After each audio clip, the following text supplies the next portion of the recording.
Share market में लोगों के 90 लाख करोड़ रुपए स्वाहा हो गए पिछले 5 महीने में। क्या आपने इसे लेकर बहस देखी? किसी चैनल को वित्त मंत्री से सवाल करते देखा? आपको बताते देखा कि किस कारण से यह तबाही आ रही है? आपको चिंता करने की जरूरत है या नहीं? जब यह सब दिखता ही नहीं है तो मीडिया अपना काम कैसे करता है, अपना पन्ना कैसे भरता है और गोदी चैनलों का स्लॉट कैसे पूरा किया जाता है? आज हम इस पर बात करना चाहते हैं। भारत में अब सवाल प्रधानमंत्री मोदी से नहीं, सवाल पूछा जा रहा है 300 साल पहले मर चुके औरंगजेब से। इनके बारे में गोदी मीडिया इतनी चर्चा कर रहा है जैसे यही सरकार चला रहे हैं। हम तो नहीं बता सकते, लेकिन आप औरंगजेब से पूछ लीजिए कि 2014 के बाद से ये कितनी बार टीवी के डिबेट में आ चुके हैं और अभी कितनी बार और आने वाले हैं। इनकी सरकार से क्या दोस्ती है कि हर बार उसे सवालों से बचाने के लिए टीवी स्टूडियो में टॉपिक बनकर आ जाते हैं। गोदी मीडिया के टॉपिक भी देखिए, लिखा है कब खुदेगी औरंगजेब की कब्र, औरंगजेब को आक्रांत मानने को क्यों नहीं तैयार, औरंगजेब पर दिल दहलाने वाली रिपोर्ट, औरंगजेब पर सियासी घमासान, औरंगजेब से प्रेम वोट बैंक का गेम। कहीं से कोई बयान दे दे, औरंगजेब पर बहस चालू हो जाती है। क्या हिंदी, क्या इंग्लिश चैनल। एक अंग्रेजी चैनल की बहस है, उसकी हेडलाइन बता रहा हूं। लिखा था is Aurangzeb the new pop icon. एक दूसरी बहस में सवाल घुमाया जा रहा है कि opposition shows deep reverence to Aurangzeb, is he their new idol. मतलब औरंगजेब को विपक्ष से जोड़ दिया जा रहा है। महंगाई, मार्केट, पेट्रोल के दाम को लेकर विपक्ष जो सवाल करता है उसे औरंगजेब के नाम पर गायब कर दिया जाता है। पेट्रोल के दाम पर बहस नहीं, पिंटू पर बहस नहीं, महरा के कारनामों पर बहस नहीं, लेकिन औरंगजेब पर धुआंधार बहस चल रही है। मेरी राय में औरंगजेब को अब अपने नाम से न्यूज चैनल खोल लेना चाहिए या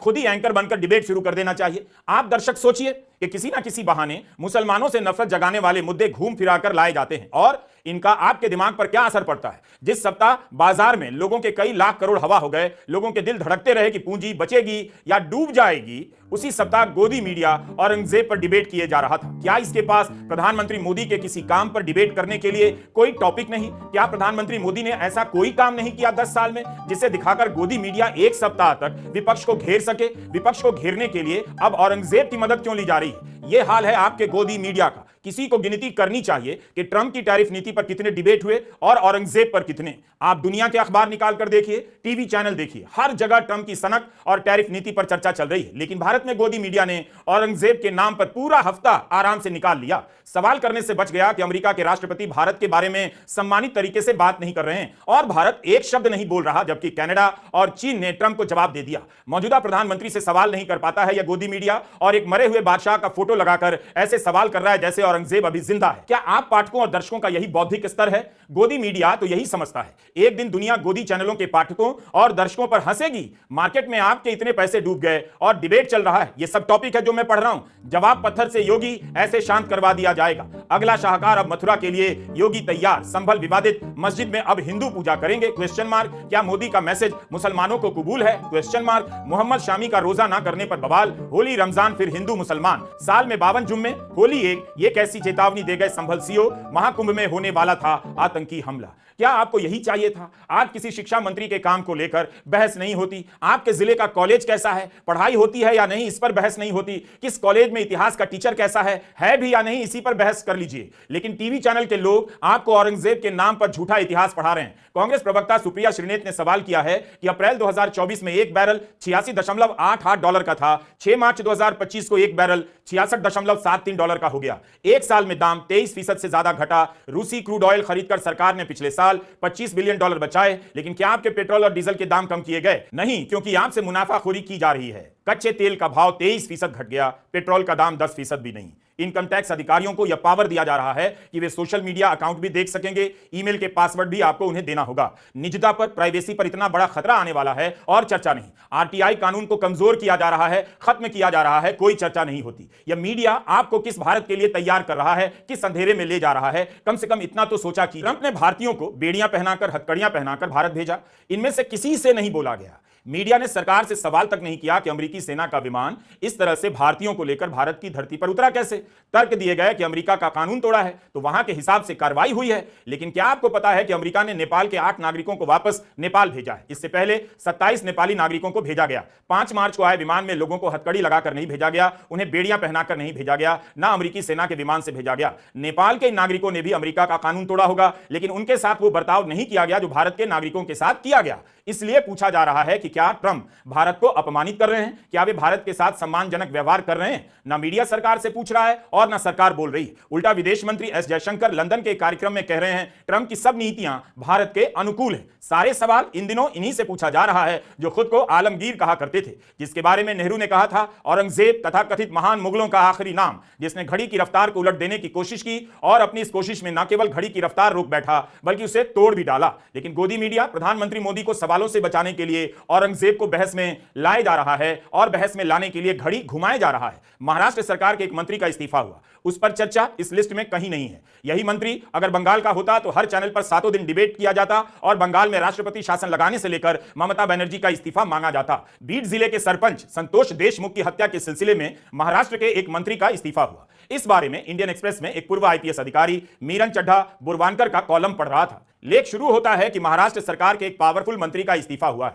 लेकिन पूरे लेख में मंत्री का नाम नहीं। मंत्री का नाम जानने के लिए आपको अलग से मेहनत करनी होगी। इतने लंबे लेख में मंत्री के नाम को जगह नहीं दी गई। 800 शब्दों से अधिक का लेख है, इसमें पावरफुल मंत्री का नाम दिया जा सकता था। अगर आपने केवल वह लेख पढ़ा होगा तो आपको पता नहीं चलेगा कि उस पावरफुल मंत्री का नाम धनंजय मुंडे है। भले आप अखबार 50 साल से पढ़ रहे हो, लेकिन अखबार खोल लेने से पढ़ना नहीं आता।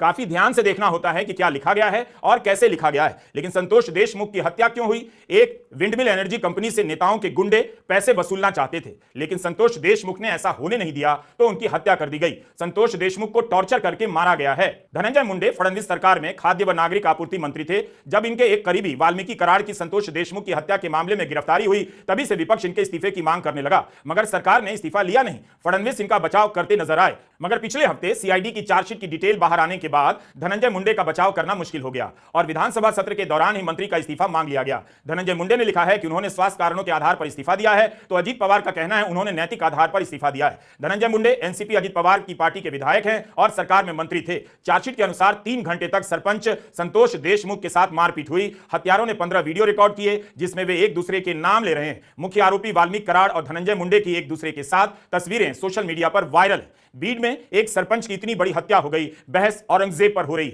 इस देश में गुंडों से वसूली का विरोध करने वाले एक सरपंच की जघन्य हत्या कर दी जाती है और उस सरपंच के लिए कोई बोलता तक नहीं। राजीव रंजन ललन सिंह भारत सरकार के पंचायती राज मंत्री हैं। उनसे पूछिए कि क्या उन्हें सरपंच संतोष देशमुख के परिवार वालों से मिलने नहीं जाना चाहिए था? एक ईमानदार सरपंच की हत्या की जाती है और पंचायती राज मंत्री अपने ट्विटर पर भी नहीं लिखते हैं। हमने उनके ट्विटर हैंडल पर चेक किया, कहीं तो श्रद्धांजलि दी होगी, कुछ तो कहा होगा, लेकिन ट्विटर हैंडल पर नहीं मिला, ना ही मीडिया में उनका कोई बयान दिखा। संतोष देशमुख की हत्या दिसंबर में हुई थी, तब भी राजीव रंजन ललन सिंह पंचायती राज मंत्री थे और अब जब चार्जशीट पेश हुई है, धनंजय मुंडे ने इस्तीफा दे दिया है, तब भी राजीव रंजन ललन सिंह पंचायती राज मंत्री हैं। कितना कुछ बदल गया है, गोदी मीडिया के रहते आपको पता नहीं चलता। एक सरपंच मार दिया गया, उसकी हत्या के कारण एक कैबिनेट मंत्री का इस्तीफा हुआ, फिर भी उस पर डिबेट नहीं। औरंगजेब पर डिबेट है। गोदी चैनल कोई एक चैनल नहीं, इसके तहत कई सारे चैनल आते हैं, लेकिन उन चैनलों पर आप देखेंगे ज्यादातर डिबेट मुसलमान विरोधी और औरंगजेब को लेकर है या गैर जरूरी मुद्दों को लेकर। पांडुरंग मटकाईकर गोवा से बीजेपी के विधायक हैं और पूर्व मंत्री भी। इन्होंने अपनी ही पार्टी की सरकार पर आरोप लगाया है कि सरकार केवल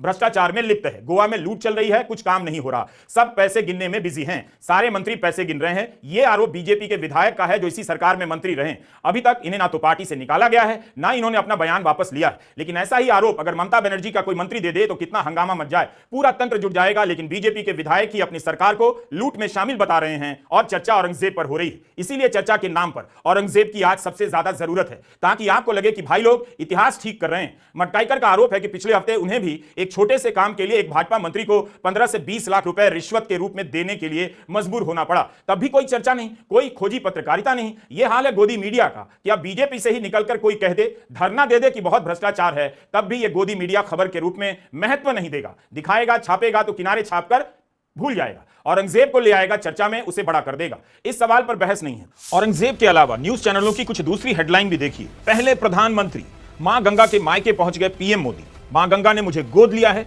पीएम मोदी का तगड़ा ऐलान। पीएम मोदी 11 साल बाद मां गंगा के मायके मुखवा पहुंचे। अपने इस ऐलान से सबको चौंका दिया।